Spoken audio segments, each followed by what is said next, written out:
Hello everyone. स्वागत है आपका आपके अपने चैनल हंसराज स्टडी मटेरियल में। फ्रेंड्स, यहाँ हम पढ़ रहे हैं एनवायरनमेंट को। एनसीईआरटी की बुक से हम कवर कर रहे हैं और आज का हमारा लेसन है 17। क्लास 4 की बुक ये कर रहे हैं हम और इसके 16 लेसन यहाँ कंप्लीट हो चुके हैं। आज हम नेक्स्ट लेसन लेकर आए हैं।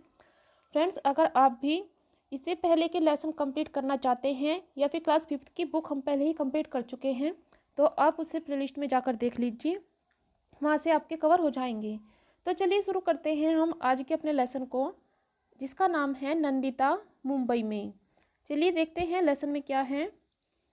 आज मुझे मुंबई आए 1 महीना हो गया। माँ तभी से अस्पताल में ही भर्ती है, उनके इलाज के लिए ही तो हम गाँव से मुंबई आए हैं। तो ये बता रही है कि ये लड़की जो है गाँव से कहाँ आए हैं, मुंबई आए हैं, किस लिए? इन्हें इलाज कराना है अपनी माँ का।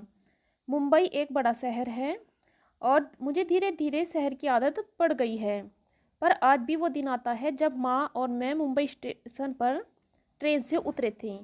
और बता रहे हैं कि कितनी भीड़ वहाँ पर थी। मैंने फटाफट माँ का हाथ पकड़ लिया था। मैं सोच रही थी कि इतनी भीड़ में मामा कैसे दिखाई देंगे, इतनी भीड़ थी इसलिए। तभी पीछे से आवाज़ आई, नंदिता नंदिता। ये देखिए, यहाँ इस नंदिता के बारे में बात हो रही है। ये लड़की अपने बारे में बता रही है। मुड़कर देखा तो मामा इनके पीछे खड़े थे। अब मामा किसे कहते हैं? मामा कहते हैं माँ के भाई को। चलिए आगे देखते हैं, आगे इनके बारे में बता रहे हैं। देखिए कैसे ये गलियों से गुजर रही है तो जगह जगह यहाँ पर कचरा फैला है और फिर ये घर पर आकर ये खाना बनाते हैं। कैसे यहाँ खाना बना रहे हैं और सबकी इनके घर की व्यवस्था यहाँ पर दिखाई दे रही है। स्टेशन से मामा के घर की ओर चले, पर यह क्या, फिर से इतनी ही भीड़ वाला इलाका, शंकरी गली। तो बता रहे हैं देखिए कैसे इतना बड़ा शहर है और उसमें इतनी ज़्यादा भीड़, और उसके बावजूद भी, इतना बड़ा शहर होने के बावजूद भी शंकरी गलियाँ और उनमें गंदगियाँ फैली हुई हैं। और सड़क शंकरी गली के दोनों तरफ क्या है? सटी हुई झुग्गियाँ। उस गली से होते हुए हम मामा के घर पहुँचे। यहाँ एक कमरे में मामा मामी, उनकी 2 बेटियाँ और बेटा रहते थे और अब मैं भी इसी कमरे में रहूँगी। वहीं बैठना, वहीं सोना, वहीं पकाना और वहीं नहाना। देखिए बता रही है कि कैसे एक ही कमरे में सब एडजस्ट कर रहे हैं। हमारे गांव के घर में भी एक ही कमरा है, पर रसोई घर और नहाने की जगह अलग अलग है और बाहर आंगन भी है। पानी की किल्लत, अब पानी के बारे में बात हो रही है कि वहाँ पानी की क्या क्या प्रॉब्लम है। मैं मामी और सीमा के साथ सुबह 4 बजे उठकर नल पर पानी भरने जाती हूँ।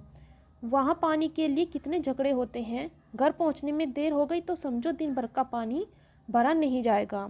अगर उन्हें थोड़ी सी भी देर हो जाए घर से जाने में तो दिन भर का पानी उनका भरे बिना ही रह जाता है। हमारे गांव के घर में भी नल नहीं है। गांव के तालाब 20 मिनट की दूरी पर है।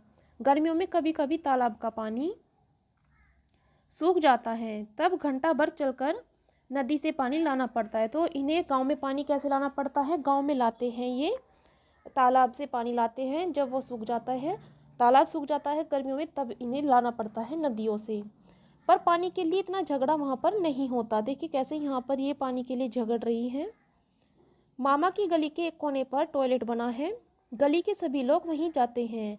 इतनी गंदगी और बदबू, वहाँ जाने पर मुझे पहले तो मितली आती थी। अक्सर वहाँ पानी भी नहीं होता था, पानी भी साथ ही ले जाना पड़ता था, लेकिन धीरे धीरे इन सब की उसे आदत पड़ गई है।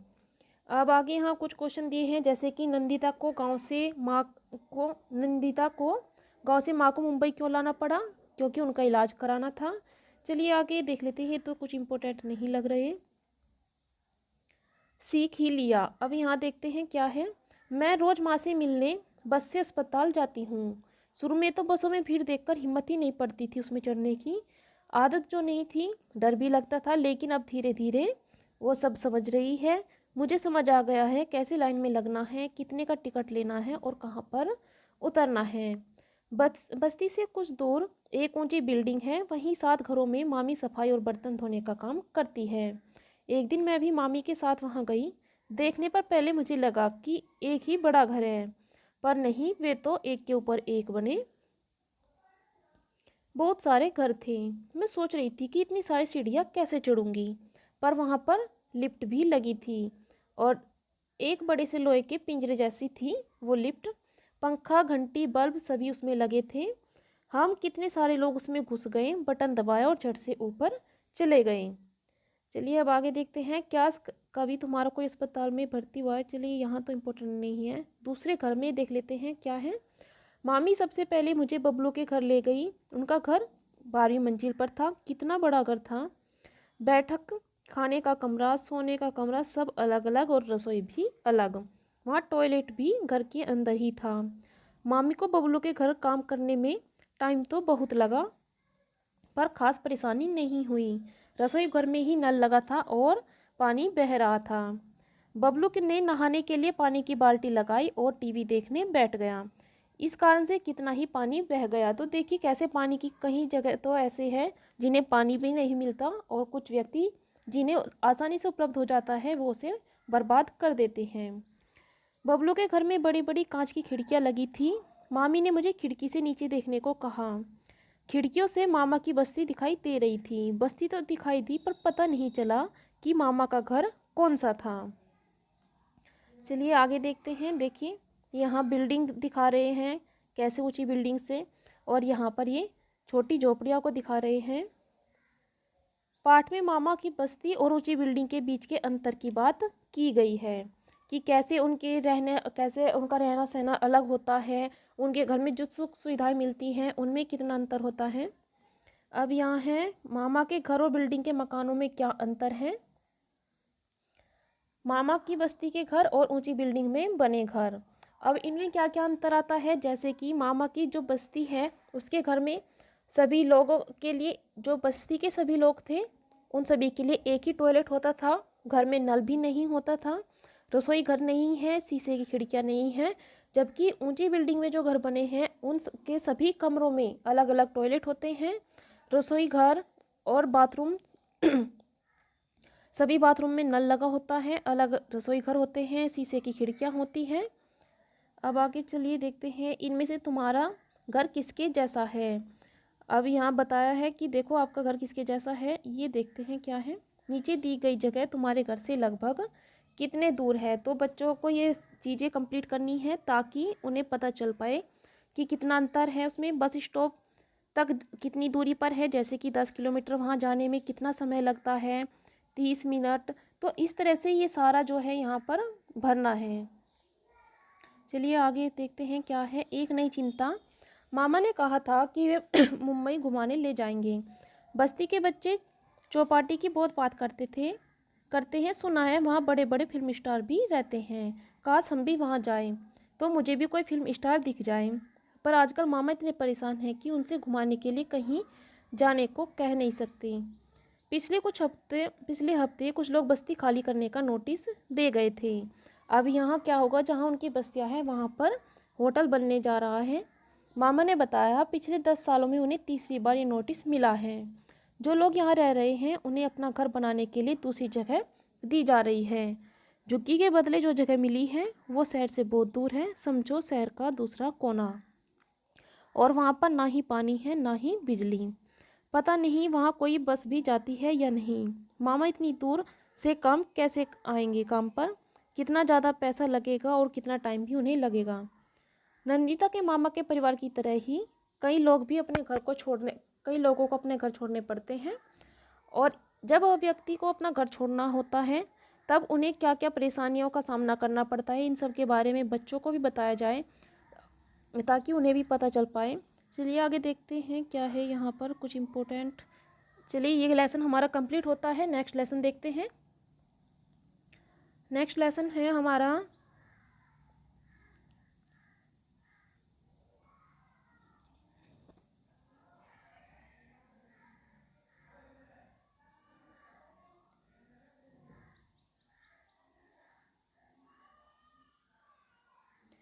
पानी कहीं ज़्यादा और कहीं कम। चलिए इस लेसन में देखते हैं। इसमें पानी के बारे में बताया है कि कहीं पर पानी की अधिकता है और कहीं पर पानी बिल्कुल ही नहीं मिलता। तो उसके बारे में ही होने वाली परेशानियों के बारे में यहाँ बताया गया है। प्यास कैसे बुझाऊं, और ये बात कहाँ की हो रही है, ये हो रही है नल्ला मड़ा आंध्र प्रदेश के बारे में बात हो रही है। सुगुना किताब पढ़ रही थी, ये लड़की सुगुना है और किताब पढ़ रही थी कि तभी किसी के आने की आवाज़ आई। देखा शहर से कोई मेहमान आए हैं। अप्पा ने उन्हें बिठाया और सेल्वा से कहा कि उनके लिए कोल्ड ड्रिंक लेकर आए। मेहमान बोले, कोल्ड ड्रिंक तो मैं नहीं पीता, बस एक गिलास पानी दे दीजिए। अप्पा बोले, हमारे यहाँ आजकल पानी ठीक नहीं आ रहा है, दिखने में भी वो साफ नहीं है। आप ये पानी नहीं पिए तो ही अच्छा है। हमारी तो मजबूरी है, हमें तो यही पानी पीना पड़ेगा। आगे बता रहे हैं कि गंदा पानी पीने से शरीर को क्या क्या नुकसान हो सकता है। गंदा पानी पीने से कुछ बीमारियां हो जाती है, जैसे कि गंदे पानी से होता है डायरिया, कोलरा और भी अन्य कई टाइफाइड वगैरह कई बीमारियां हैं जो गंदा पानी पीने से होती है। ये क्वेश्चन एग्जाम में बहुत बार आता है कि गंदा पानी पीने से कौन सी बीमारी होती है और उसमें ऑप्शन दे दिए जाते हैं। क्या कभी तुम्हारे इलाके में पीने का पानी गंदा आया है? क्या कारण था?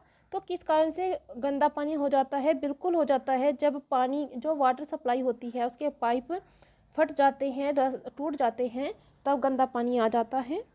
सुगुना की बस्ती में लोगों के पीने लायक पानी नहीं था, इसलिए मेहमान के लिए कोल्ड ड्रिंक मंगवाया गया। तुम क्या सोचते हो, सुगुना के परिवार वाले रोज पीने के पानी के लिए क्या करते होंगे?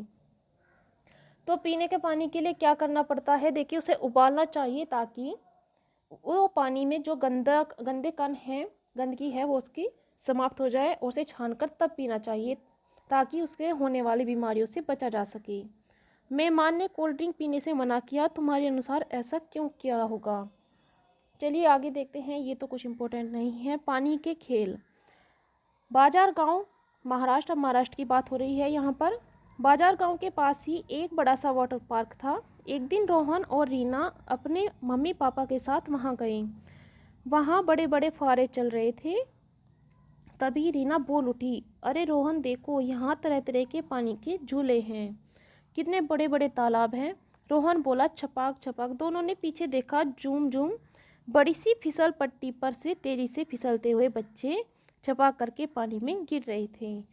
रोहन एक बड़े से झूले में घुस गया और बस एक ही सेकंड में बहुत ऊंचाई से नीचे पानी में जा पहुंचा। रीना की तो चीख ही निकल गई। ये देखिए कैसे ये बच्चे ऊपर पानी से फिसल रहे हैं और नीचे यहाँ आकर गिरते हैं। तभी पार्क के बाहर से शोरगुल और जोर जोर से चिल्लाने की आवाज़ आने लगी। सब बड़े गेट की तरफ भागे। वहाँ खाली बाल्टियाँ और घड़े लिए हुए बहुत सारे लोग खड़े थे। एक छोटा सा बच्चा खाली बोतल पकड़े अपनी माँ के साथ चिपक कर खड़ा था।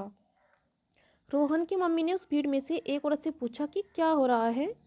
वो औरत तमतमाकर बोली, बाई, तुम पूछती हो क्या हो रहा है? हमारे कुएं सूखे पड़े हैं, हफ्ते में एक बार पीने के पानी का टैंकर आता है, आज तो वो भी नहीं आया, और यहाँ इतना सारा पानी तुम लोगों के खेल के लिए, बोलो हम क्या करें। तो देखिए दिखाया गया है कि कैसे ये इन व्यक्तियों को तो पीने तक का पानी नहीं मिल रहा है और कुछ व्यक्ति देखिए खेलने तक के लिए कितना पानी बर्बाद कर देते हैं। चलिए आगे देखते हैं क्या है। देखिए आपको देखने में ये लेसन बहुत आसान लगेगा कि इनमें तो कुछ भी नहीं है एग्जाम में आने लायक, लेकिन इन्हीं से क्वेश्चन निकल कर आते हैं। यहीं से आपको क्वेश्चन ढूंढने होंगे, तभी आप अपने क्वेश्चन को अच्छे से कवर कर पाएंगे और अपने सीटेट में मार्क्स अच्छे कर पाएंगे। अब आगे बात हो रही है कॉर्पोरेट मुंबई की। लिफ्ट रुक गई 26वीं मंजिल पर। बड़ा मज़ा आता है दीपक को लिफ्ट में। आज स्कूल की छुट्टी है, इसलिए वो माँ के साथ रजिया मेम साहब के यहाँ आया है। यहाँ तो सब कुछ चकाचक ठंडा और शांत लगता है। रजिया अखबार पढ़ रही थी। दीपक को हंसकर पूछा, क्यों आज छुट्टी है क्या? मेम साहब ने टीवी चला दिया और दीपक कार्टून की दुनिया में खो गया। इतने में रजिया ने आवाज़ लगाई, अरे पुष्पा, अखबार में खबर है कि इस इलाके में पीने के पानी वाले पाइप में गटर का पानी मिल गया था। लिखा है इस गंदे पानी के कारण बहुत से लोग दस्त और हैजे से बीमार हैं। तो गंदे पानी से कौन सी बीमारी देखिए बताया है, दस्त और हैजा हो जाता है। कल का भरा हुआ पानी फेंक दो और पीने के लिए कुछ पतीले पानी उबाल लो। अब आगे है, और हाँ, अपने घर के लिए भी उबला हुआ पानी ले जाना। दीपक खुश हुआ कि चलो उसे आज घंटा भर लाइन में खड़े होने से छुट्टी मिली। कॉपी में लिखो। चलिए आगे देखते हैं, यहाँ तो कुछ नहीं है इम्पोर्टेंट।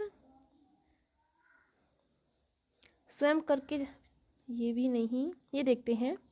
क्या तुम्हें कभी दस्त लगे हैं, या तब क्या हुआ था? तो हमारे शरीर से देखिए, जब हमारे शरीर में ऐसी बीमारियां हो जाती हैं तो शरीर का बहुत सारा पानी बाहर निकल जाता है।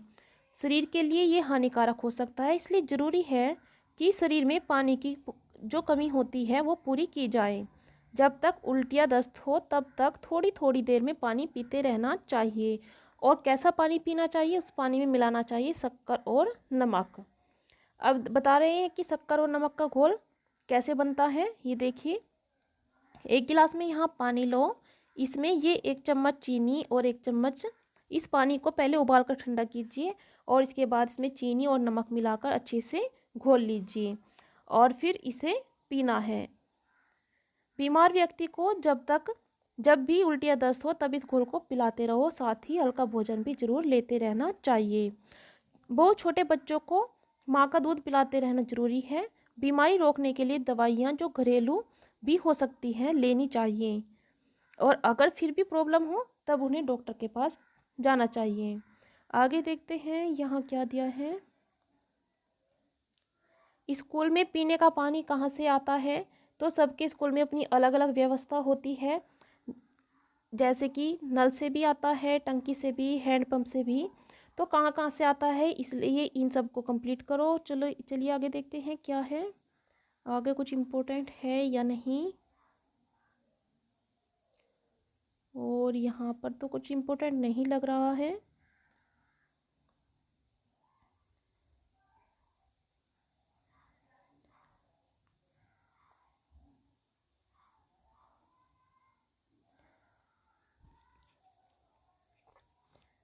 ये यहाँ क्या है?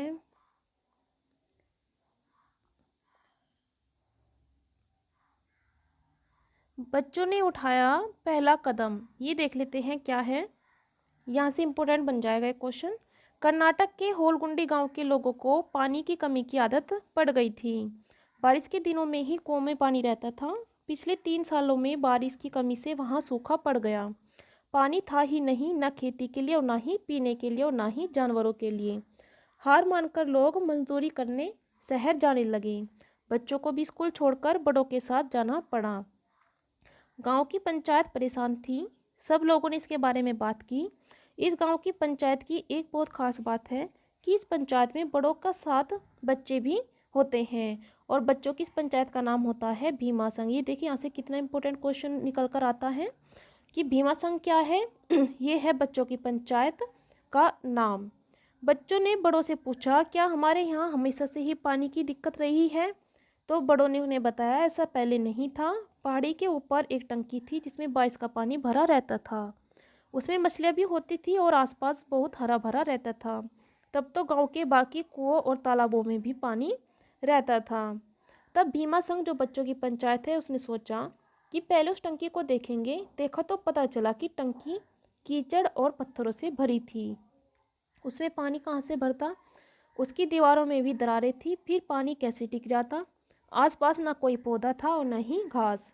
फिर कैसे होती हरियाली? बच्चों ने गांव के बड़ों से टंकी को साफ करने और आसपास की जगह को फिर से हरा भरा करने की बात की। पानी की समस्या का हल न केवल उसी साल बल्कि हमेशा के लिए उन्हें ढूंढना था। नई योजना बनाने के लिए ये भी समझना जरूरी था कि पानी पहले से कम क्यों हो गया, सब कुछ पहले जैसा क्यों नहीं रहा। इन बातों को समझने के लिए पंचायत ने शहर के कुछ लोगों से मदद भी ली। ये लोग पानी के रखरखाव के बारे में जानते थे और सबने मिलकर योजना बनाई और एक साथ काम भी किया। टंकी एक पहाड़ी पर थी। टंकी के में ठहरने की बजाय पानी नीचे बह जाता था क्योंकि उसमें दरारें पड़ी हुई थी। पानी के साथ ही मिट्टी भी बह जाती थी। उन्होंने सबसे पहले क्या किया, टंकी को साफ किया। फिर उसकी दीवार की दरारों को भरकर उसे मजबूत बनाया। आसपास छायादार पेड़ लगाए और पुराने पेड़ों को पानी दिया। घास भी लगाई। बच्चों ने ढलान पर जगह जगह बांध बनाए और फिर किया उन सब ने बारिश का इंतजार। और जैसे ही बारिश आई, टंकी पहले की तरह ही पानी से भर गई। उन्होंने उसमें कुछ मछलियाँ भी छोड़ी। बच्चे वहाँ की रखवाली करने लगे ताकि कोई मछलियाँ चुरा न सकें और पेड़ पौधों को न तोड़ें। उन्होंने उन्हें मेहनत का फल मिला और 2-3 सालों में ही टंकी फिर से पानी से लबालब भर गई। उसमें पूरे साल पानी रहने लगा। आसपास का इलाका भी घास और पेड़ पौधों से हरा भरा हो गया। धीरे धीरे गांव के बाकी कुओं और तालाबों में भी पानी भरने लगा। भीमाशंकर की इस कामयाब कोशिश से अब गर्मियों में किसी को भी गांव नहीं छोड़ना पड़ता। तो ये देखिए कैसे छोटे बच्चों ने भी इतना बड़ा कार्य किया और कैसे वहाँ पर उन्होंने पानी की जो प्रॉब्लम थी उसे सोल्व किया। आजकल तो गांव के आसपास जो भी तालाब है वो सूखते ही जा रहे हैं और कोई भी उस पर ध्यान नहीं देता। ये सबसे बड़ी वजह है पानी के कम होने की। देखिए अगर ये हमारे द्वारा उत्पन्न प्रॉब्लम है तो इनका सोल्यूशन भी हमें ही ढूंढना चाहिए। तो ये था आज का लेसन। देखिए अब ये किसके बारे में बात हो रही थी, जो भीमा संघ की बात हो रही है वो कहाँ पर है, वो कर्नाटक में है। ये भी इंपॉर्टेंट पॉइंट यहाँ से बनता है। चलिए नेक्स्ट लेसन देख लेते हैं। ये लेसन भी यहाँ कंप्लीट हो जाता है हमारा। नेक्स्ट लेसन है जड़ों का जाल। चलिए इसमें जड़ों के बारे में बताया है, अब इन्हें देख लेते हैं।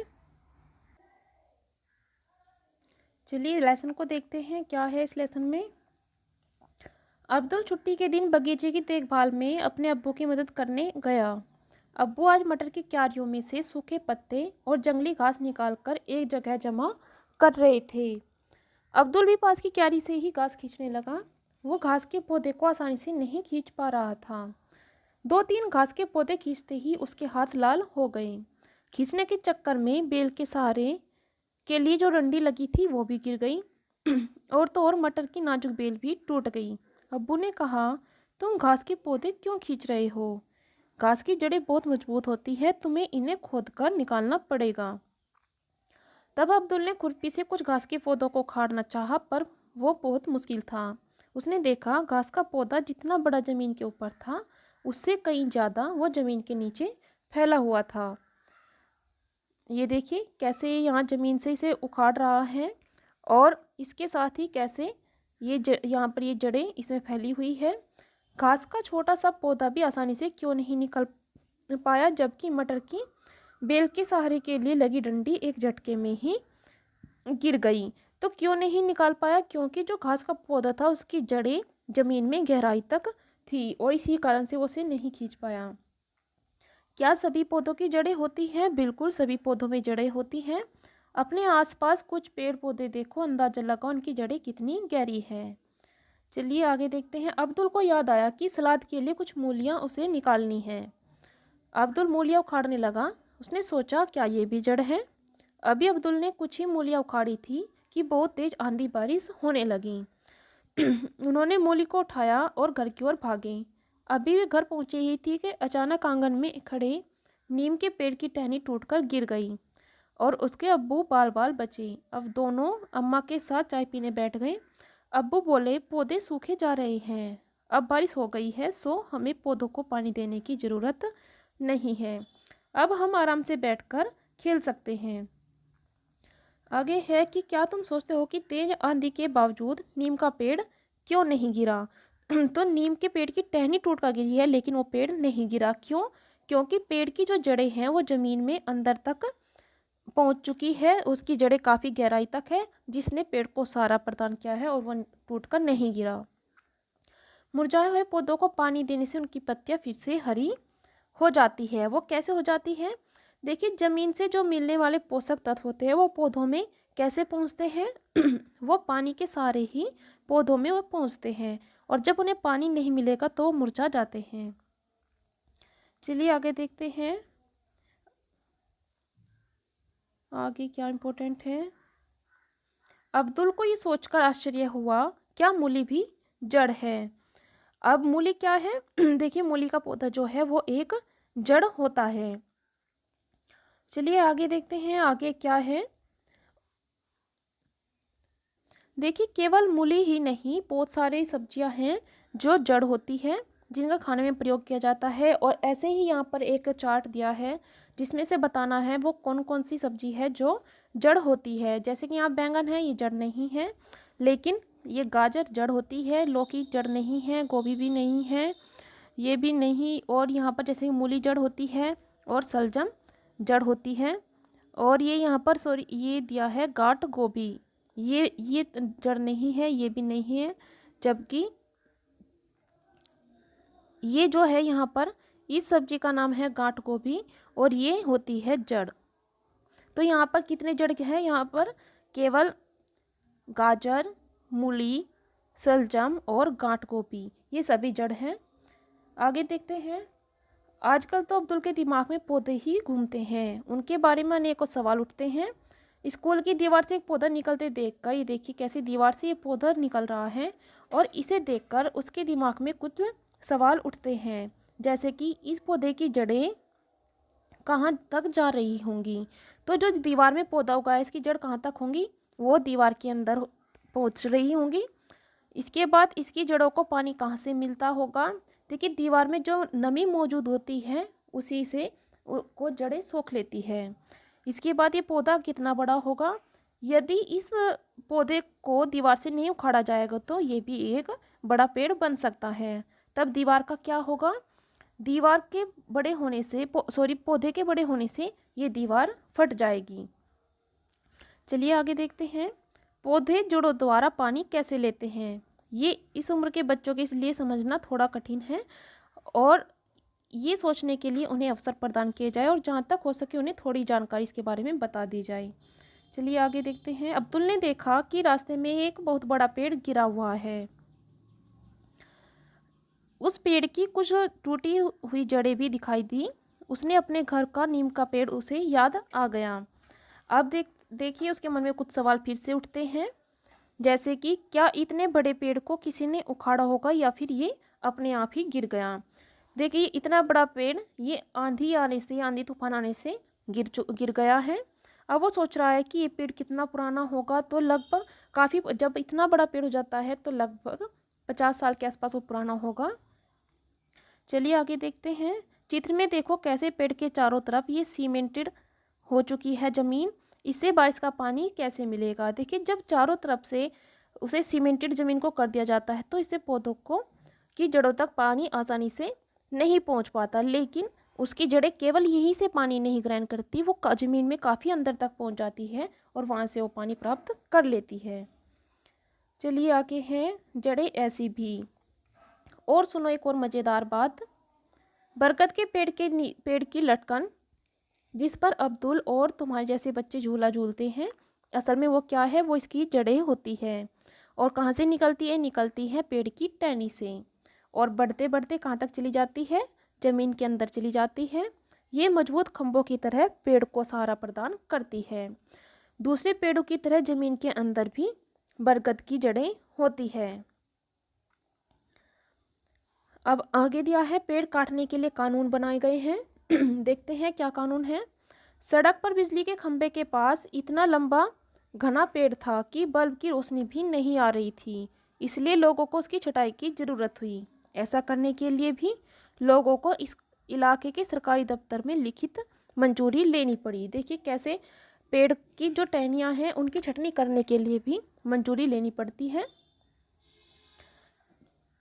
क्लास में 3 या 4 बच्चों के समूह बनाओ और इन चीज़ों को इकट्ठा करो, जैसे कि कांच का ग्लास, चौड़े मुंह वाली बोतल, रुई, रबर बैंड, कुछ दाने साबुत मूंग, गेहूं, बाजरा, चना, सर या राजमा की।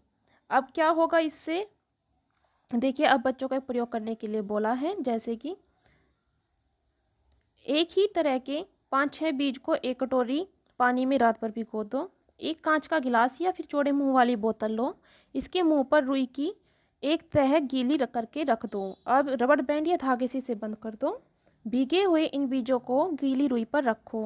ध्यान रहे कि रुई गीली रहे, वो सूखे ना। इसे 10-12 दिन तक रोज देखो। क्या बीजों में से कुछ निकलता दिखाई दे रहा है? पौधा चौथे और 8वें दिन कैसा लगा उसका भी चित्र यहाँ पर बनाओ। अब उन बीजों में क्या अंतर आता है वो यहाँ बता रहे हैं कि देखो रोज और पता करो कि उन बीजों में क्या क्या अंतर है। जैसे कि सूखे और भीगे हुए बीजों में क्या अंतर दिखेगा? देखिए जो भीगे हुए बीज होंगे वो फूलकर बड़े हो जाएंगे, जबकि सूखे बीजों में कोई अंतर नहीं आएगा। अगर रुई सूखी रह जाती तो क्या होता? तो बीजों में अंकुर नहीं होता। जड़ किस तरफ उगी? तना किस तरफ उगा? तो जड़ हमेशा, जैसे कि ये बीज है, इसमें जड़ हमेशा नीचे होगी और तना हमेशा ऊपर की तरफ। ये पौधे रुई में कितने बड़े हो पाए, और रुई में लगभग कितने बड़े तक हो पाएंगे, 2 सेंटीमीटर तक बड़े हो पाए। क्या सभी बीजों में से पौधे निकले? नहीं, कुछ बीजों में से पौधे नहीं निकलते, जरूरी नहीं होता कि हर बीज ही उगाए। जड़ों का रंग क्या है? जड़ों का रंग हल्का मटमैला होता है। चलिए आगे देखते हैं। क्या तुम्हें जड़ों पर बाल दिखाई दे रहे हैं? जड़ों पर देखिए, अगर ध्यान से देखेंगे तो जैसे ये जड़ है, इन पे हल्के हल्के से रोम से दिखाई देते हैं, बालों जैसे। इन पौधों को रुई से अलग करने की कोशिश करो, क्या अलग कर पाए? तो जैसे ही इन्हें रुई से अलग करते हैं, वो उसे करना थोड़ा कठिन हो जाता है। क्यों? क्योंकि जो जड़ें हैं वो रुई में उलझ जाती है। चलिए आगे देखते हैं। देखिए, यहाँ भी एक बहुत इंपॉर्टेंट क्वेश्चन बनता है और अक्सर सीटेट में पूछा भी जाता है। एक इस क्वेश्चन को तो ये सोच लीजिए आप कि अगर एक टाइम नहीं पूछा गया, जैसे कि मान लीजिए 2019 में एग्जाम हुआ तब नहीं पूछा, तो 2020 में पूछा जाएगा। मोस्टली ये क्वेश्चन आता है एग्जाम में। इस बार के सीटेट में भी आया था। ऑस्ट्रेलिया में एक पेड़ पाया जाता है जिसका नाम होता है रेगिस्तानी ओक। अब इसके बारे में देखते हैं कैसा है ये। इसकी ऊंचाई तुम्हारी क्लास की दीवार के लगभग होती है और पत्तियां इस पर बहुत कम होती हैं। अंदाज़ा लगाओ इसकी जड़ें ज़मीन में कितनी गहरी होंगी। सोचो, यदि ऐसे 30 पेड़ ज़मीन पर लाइन से लिटा दिए जाए, उस लंबाई तक ज़मीन में इनकी इस पेड़ की जड़ें होती है। इस पेड़ की जड़ें जब तक कि पानी तक न पहुंच जाए इतनी लंबी होती है, अर्थात पेड़ की लंबाई से 30 गुना। यह पानी पेड़ के तने में जमा होता रहता है और इस इलाके में रहने वाले लोग ये बात जानते थे। जब भी कभी उन्हें इलाके में पानी नहीं होता तो वहाँ के लोग क्या करते, इसके तने के अंदर पतला पाइप डालकर पानी निकाल लेते थे। बहुत इंपॉर्टेंट क्वेश्चन है कि रेगिस्तानी ओक का पौधा कहाँ पाया जाता है? ऑस्ट्रेलिया में पाया जाता है। ये भी आता है इसकी जड़ें कितनी बड़ी होती है, पौधे की लंबाई से लगभग 30 गुनी, और इसकी ऊंचाई कितनी होती है? क्लास की दीवार के बराबर इसकी ऊंचाई होती है। चलिए आगे देखते हैं। आगे है, आरिफ और रूपाली में आपस में बहस छिड़ गई कि ये चीज़ें बढ़ती है, जैसे कि पत्ते, मुन्ना, कली, पिल्ला, नाखून, गाड़ी। रूपाली कह रही है चांद, पेड़, मैं, बाल, तरबूज, मच्छर और कौवा। अब आगे ये दोनों बच्चे अपने अपने अनुसार बता रहे हैं कि क्या क्या चीज़ें बढ़ती हैं। तुम्हें क्या लगता है इनमें से क्या क्या चीज़ें बढ़ती है? चलिए छोड़िए, तो आगे आगे क्या है। तो फ्रेंड्स, ये आज हमने 3 लेसन कंप्लीट किए। देखिए, इन तीनों में सबसे ज़्यादा इंपॉर्टेंट कौन सा लेसन था? ये लेसन जो हमने अभी किया है सबसे ज़्यादा इंपॉर्टेंट था। इससे पहले भी लेसन में कुछ पॉइंट्स आए हैं, जैसे कि गंदे पानी से कौन कौन सी बीमारियाँ होती हैं, ये सब पॉइंट्स है। भीमा संघ के बारे में हमने पढ़ा। तो इम्पोर्टेंट पॉइंट जो है वो आपको निकालने होंगे, तभी आपके क्वेश्चन बन पाएंगे। चलिए फ्रेंड्स, मिलते हैं हम अगली वीडियो में, जिसमें हम आगे के लेसन कंप्लीट करेंगे।